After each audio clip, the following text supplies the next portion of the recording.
বর্তমানে চলতেছে নতুন র্যাঙ্ক সিজন 43 আর সিজন শুরুর দ্বিতীয় দিনেই আমার এডি ব্ল্যাক লিস্ট হয়ে যায়। কিন্তু তারপরও যদি তোমরা রিজন দিকে লক্ষ্য করো তাহলে দেখতে পারবে যে আমি আবার অন্য এডি দিয়ে চলে আসছি রিজন টপ 50 এর ভিতরে। আবার লেভেল এটা আবার কোয়ালিটি। এই লেভেল আর কোয়ালিটিতে আসার আগে এবং ব্ল্যাক লিস্ট খাওয়ার ঠিক 20 মিনিট আগে আমরা 8-8-8-6 মানে টোটাল 30টা বইস্টিক নিয়ে একটা ম্যাচ স্টার্ট দিই।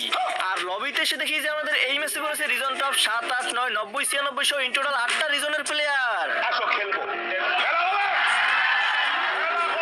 এই সবগুলো রিজনের প্লেয়ারের কথা বাদ দিয়ে তোমরা যদি রিজন 9 নাম্বার প্লেয়ার দিকে তাকাও তাহলে দেখতে পাচ্ছ ভিভাস মানিক আকাশ। এটা হচ্ছে মানিক গেমিং এর আইডি, মানে আমাদের এই ম্যাচে পড়েছে ভিভাস মানিক গেমিং।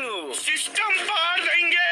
সিস্টেম ফেরে দেওয়ার জন্য পাখির উপরে হেঁটে হেঁটে আমরা একটা সেফ জায়গা ল্যান্ডিং করি, কিন্তু আমাদের টিকটকার টিমমেট চলে যায় ভিভাস মেরে টিকটক বানানোর জন্য। কিন্তু সে বুক ভরা সাহস নিয়ে ভিভাস মারতে গিয়ে মন ভরা দুঃখ নিয়ে ভিভাসের কাছেই মার খেয়ে যায়। শোনা গো আমার খুব কষ্ট যে বলো। এরপরে গাইস আমরাও তাদেরকে খুঁজতে খুঁজতে চলে আসি এই ম্যাচের লাস্ট মোমেন্টে। কিন্তু ম্যাচের ভিতরে বিভিন্ন ধরনের প্রো প্লেয়ারের সাথে দেখা হলেও তাদের সাথে এখনো অব্দি আমাদের দেখা হয় নাই। এরই মধ্যে হঠাৎ করে দেখি যে আমার সেই টিকটকার টিমমেটই ভিভাস মেরে দিয়ে তার মিশন সাকসেস করে ফেলছে। সাব্বাস বেটা। যেহেতু গাইস এটাই ছিল লাস্ট জোন, তো আমরা মনে করি যে হয়তো তারা এখানেই শেষ। কিন্তু একবারে ম্যাচের লাস্ট মোমেন্টে দেখি যে আকাশ থেকে হেঁটে হেঁটে কারা যেন নিচে নামতেছে। আহো বাতিজা আহো।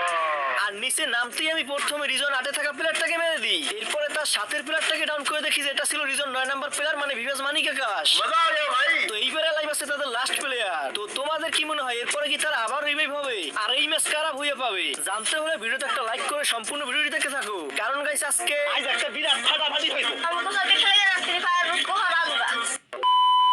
হেই গাইস কি